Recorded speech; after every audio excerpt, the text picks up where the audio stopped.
Good morning students, welcome in online class 9th class. आज हम economics, आपकी ये वाली बुक इकोनॉमिक्स में चैप्टर 1 पालमपुर गांव की कहानी, इसका अध्ययन करेंगे कि पालमपुर गांव में कृषि के कैसे नए स्तर यूज किए गए जिससे वहां की कृषि की गुणवत्ता शक्ति बढ़ी और वहां पे कृषि करने के नए नए तरीके भी अपनाए गए। ठीक है, यहाँ पे एक कहानी के तौर पर आपको बताया गया है। फर्स्ट है अवलोकन, कि हम इस कहानी से क्या सीखते हैं कि इस कहानी का उद्देश्य उत्पादन से संबंधित कुछ मूल विचारों से परिचय कराना है। कि इस कहानी का हम जो आपके सामने ये कहानी लेके आए हैं, इस कहानी का उद्देश्य यही है कि वहां पे उस समय उन सब चीजों को इस्तेमाल करके कैसे उन्होंने अपने गांव में कृषि के उत्पादकता को बढ़ाया। हम एक ऐसे काल्पनिक गांव पालमपुर की कहानी के माध्यम से कर रहे हैं कि पालमपुर में खेती मुख्य क्रिया है, कि वहां के लोगों का जो कार्य है वो प्रमुख रूप से कृषि करना है, जबकि अन्य कई क्रियाएं जैसे कि लघु स्तरीय विनिर्माण, डेयरी, परिवहन आदि सीमित स्तर पर की जाते थे। इन उत्पादक क्रियाओं के लिए विभिन्न प्रकार के संसाधनों की आवश्यकता होती थी, यथा प्राकृतिक संसाधन या फिर मानव निर्मित संसाधन, ये या फिर मानव प्रयास के लिए मुद्रा, रकम आदि। कि वहां पे या तो प्राकृतिक संसाधन होंगे जिनका इस्तेमाल हम करते हैं, या फिर मनुष्य के द्वारा निर्मित, या मानव प्रयास और मुद्रा, पैसा। पालमपुर की कहानी हमें इससे ये विदित होता है कि गांव में इच्छित वस्तुओं और सेवाओं को उत्पादित करने के लिए विभिन्न संसाधन किस प्रकार से यहाँ पे समायोजित होते हैं। परिचय है कि पालमपुर आस पड़ोस के गांव और कस्बों से अच्छी भली भांति जुड़ा हुआ है। एक बड़ा गांव है, रायगंज पालमपुर से 3 किलोमीटर की दूरी पर है। प्रत्येक मौसम में ये सड़क गांव को रायगंज या उसके आगे निकटतम छोटे कस्बे शाहपुर से भी जोड़ती है। कि यहाँ का जो हर मौसम में यहाँ के रोड उनको कस्बों को शहरों से जोड़ रही है। इस सड़क पर गुड़ और अन्य वस्तुओं से लदी हुई बैलगाड़ियां, भैंसा बग्गी से लेकर कई तरह के वाहन जैसे मोटरसाइकिल, जीप, ट्रक आदि देखे जा सकते हैं। इस गांव में विभिन्न जातियों के लगभग 450 परिवार रहते हैं।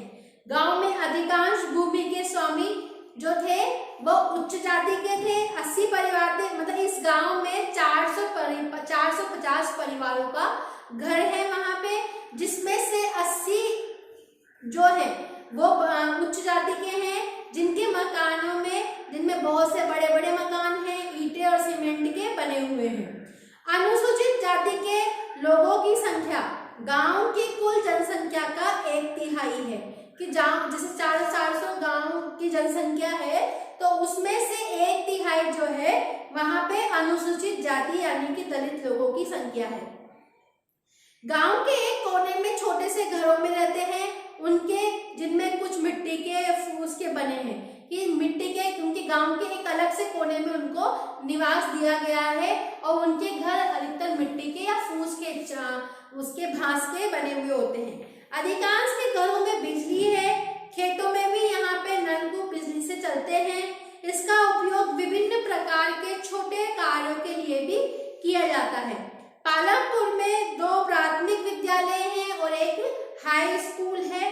गांव में राजकीय प्राथमिक स्वास्थ्य केंद्र भी है और एक निजी औषधालय भी है, मतलब डिस्पेंसरी भी है, जहां पर रोगियों का उपचार किया जाता है। ये एक काल्पनिक गांव पालमपुर की कहानी हमें किसी भी गांव में विभिन्न प्रकार की उत्पादन संबंधी गतिविधियों के बारे में बताई जा रही है। भारत के गांवों में खेती उत्पादन की प्रमुख गतिविधि है। कि हमारा भारत जो है वो कृषि प्रधान देश है, तो यहाँ पे अधिकतर जो है कृषि संबंधित यहाँ पे गतिविधियां की जाती हैं। लघु और जिसे अन्य उत्पादन जो गतिविधियां होती हैं उन्हें गैर कृषि क्रियाएं कहा जाता है, जैसे डेयरी, सब्जी उगाना, या फिर यहाँ पे विनिर्माण करना, परिवहन, दुकानदारी, कंप्यूटर की दुकानें, ये सब अलग गैर कृषि कार्य में शामिल किए जाते हैं। हम उत्पादन के बारे में कुछ सामान्य बातें जानने के लिए दोनों प्रकार की क्रियाओं पर इस पे बात करेंगे। अब है उत्पादन का संगठन, कि उत्पादन का उद्देश्य ऐसी वस्तुएं या सेवाएं उत्पादित करना है जिनमें हमें आवश्यकता है, कि जिन कार्यों को करने की हमें आवश्यकता है, या फिर उनमें कि ऐसे कार्य करना जिससे कि हमारे उत्पादनता की क्षमता को बढ़ाया जाए। वस्तुओं और सेवाओं के उत्पादन के लिए 4 चीजें आवश्यक है। पहली आवश्यकता भूमि, दूसरी आवश्यकता श्रम, तीसरी आवश्यकता भौतिक पूंजी एंड चौथी आवश्यकता है आपको स्वयं उपभोग या बाजार में बिक्री हेतु उसको ले जाना। ठीक है, जैसे कि आपका व्यापार संगठन आ जाए कि आपसे क्वेश्चन पूछा जाए कि व्यापार संगठन किन चीजों पर आवश्यक है, या उनको 4 वस्तुएं बताइए जिनके ऊपर हमारा उत्पादन संगठन आधारित है। तो फर्स्ट है श्रम भूमि, सेकंड श्रम, थर्ड है भौतिक पूंजी एंड चौथा है बाजार।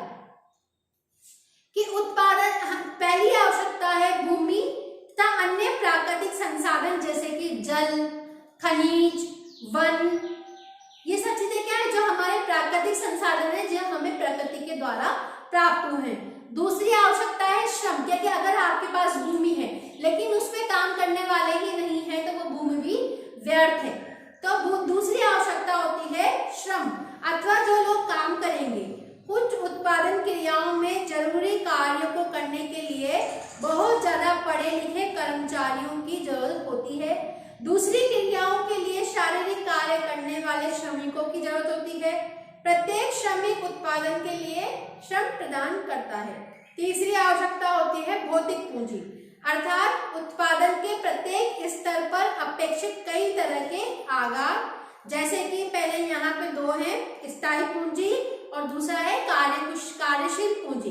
स्थायी पूंजी में जैसे कि औजार, मशीन, भवन, मशीनों में अत्यंत साधारण औजार जैसे किसानों का हल से लेकर उनकी मशीन, ट्रैक्टर, टरबाइन, कंप्यूटर आदि।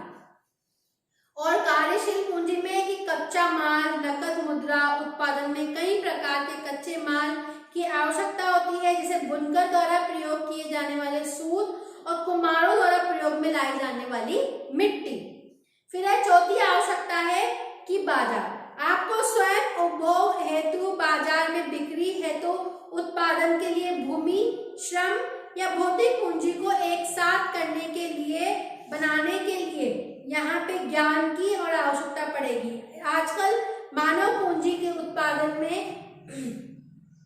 मानव पूंजी के विषय में अत्यधिक अध्ययन है कि उत्पादन भूमि, श्रम, पूंजी संयोजित करके संगठित करके हम उत्पादक के कारक कहा जाता है। और पालमपुर के प्रथम 3 कारकों में हमने ये जानने के प्रयास किया है कि हमारे ये तीनों कारक मिलके हमारे चौथे कारक का निर्माण करते हैं। ठीक है, यहाँ तक समझ में आ गया होगा। अब अगली क्लास में हम पढ़ेंगे कि पालमपुर में खेती किस तरह से की गई या फिर उसके क्या क्या आयाम थे जिन चरणबद्ध तरीकों से हम अंतिम निर्णय तक पहुंचते हैं। ठीक है, thank you, have a nice day.